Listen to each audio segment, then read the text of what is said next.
please welcome Sarah Jones.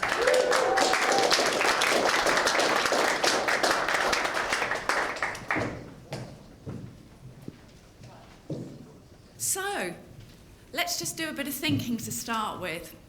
2 logos on the slide. And just think to yourselves for a moment about what those logos may say to you. What are those companies about? For me, DHL was a big part of my career. A fast-moving, really dynamic company that's about processes, customer service, delivery. And then you have the NHS. They're 2 both large, complex organisations, but the NHS perhaps has a different set of values or principles around care, working in a different style, looking after people. Not that DHL doesn't, but they approach things in very different ways. And can you imagine those 2 organisations coming together as one and the conflict that that may create? Well, that's what happened many years ago. DHL came in to manage and run some of the back office logistics and supply chain processes for the NHS. It was one of the biggest public-private mergers in the UK at the time and highly controversial. And imagine the scene. Imagine a bright, bubbly leader brought in to lead a team of 12 people with her natural optimism and effervescence, wanting to help people get what they wanted from their careers, really driven to deliver results for the business, really excited about a new challenge of going into a public-private ownership organisation. But then imagine this leader being perceived as Darth Vader, the destroyer of everything, the Dark Lord, the evil empire. Well, that was the position I found myself in. No, I didn't go into work dressed like that, but that was how I was perceived. I was both the bubbly, passionate leader, but the perception was I was Darth Vader.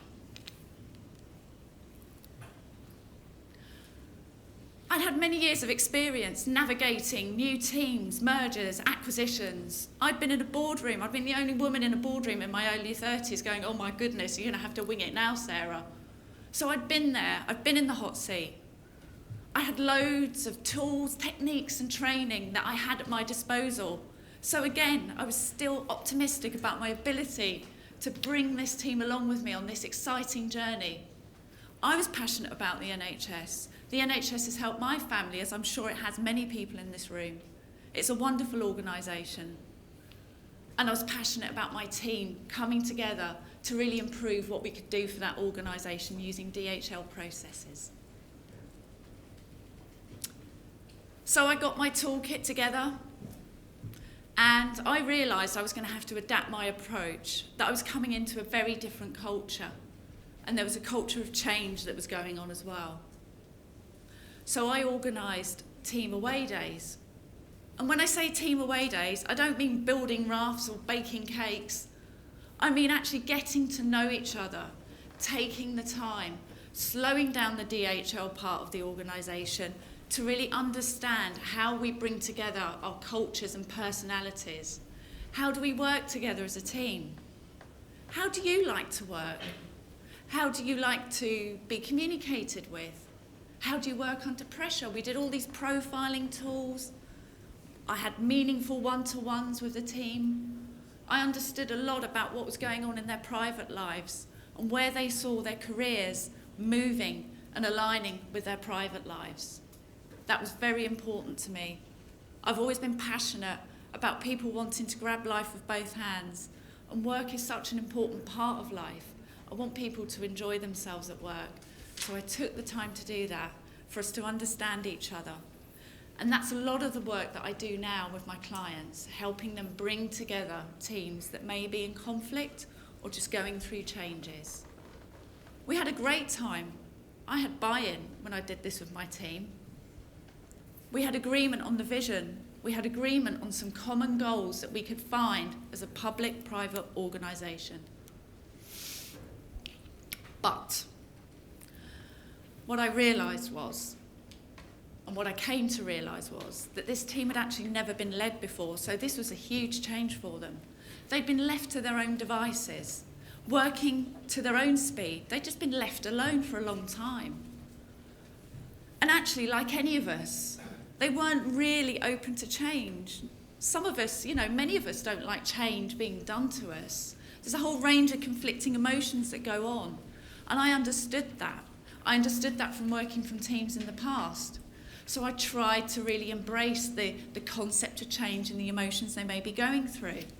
But I came to realise there was a huge mistrust about me, despite all of this work I was putting in. And literally, it was a far cry from the job that I was brought in to do. I was thrilled to get this role. I was thrilled to be able to do something of service to the NHS. It was really exciting, but it was a far cry. The reality was a far cry from what I'd anticipated. I had a team that that was buying into things on one level, but not being particularly collaborative on another level. I had the board pushing me for results. I was under a lot of pressure. This was just not what I'd envisaged for working for the NHS, albeit with DHL going through it as well. This had a personal impact on me. I felt I'd taken everything out of the toolbox to try and bring my team together. It just wasn't working.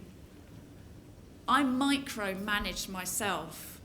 I would sometimes go in the morning and think, am I saying hello in the right way? Is that a bit too much? Is it a bit little? I tried different things, to the point of, how do I enter a room? How's this going to be perceived? Oh my goodness. To the point of giving people time off, to the detriment of my own workload.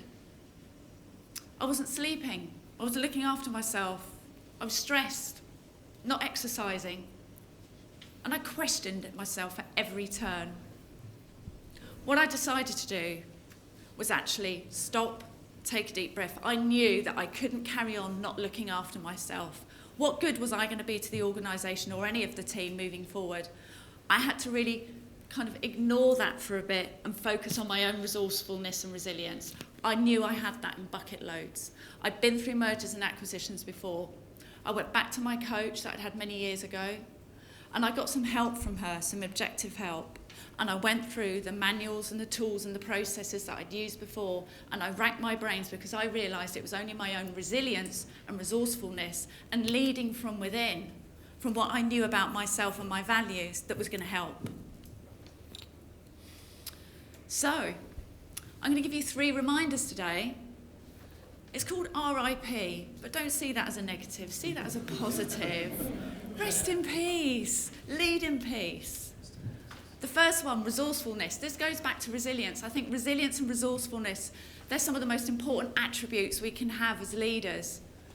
It's not a popularity contest sometimes, and it is a cliche, but it can be lonely at the top. And you have to look at your own resources of resilience, top up your resilience tank, find people that can help you, be around positive role models, use the training tools that you've used in the past, journal your successes, celebrate who you are.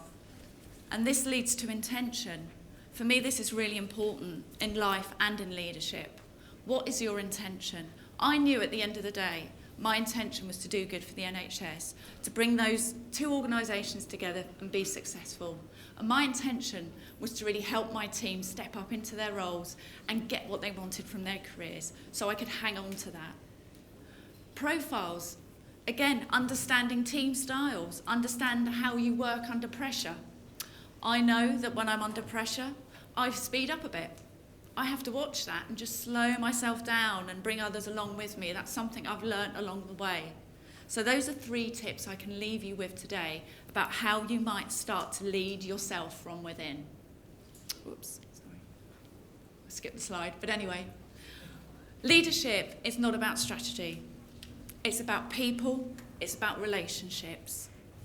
It doesn't matter what organisation you're in, what business you're in. It is about people and your intention of leadership, and starting from leading from the inside out, because sometimes we can only influence the external environment to a certain extent. Thank you. Thank you.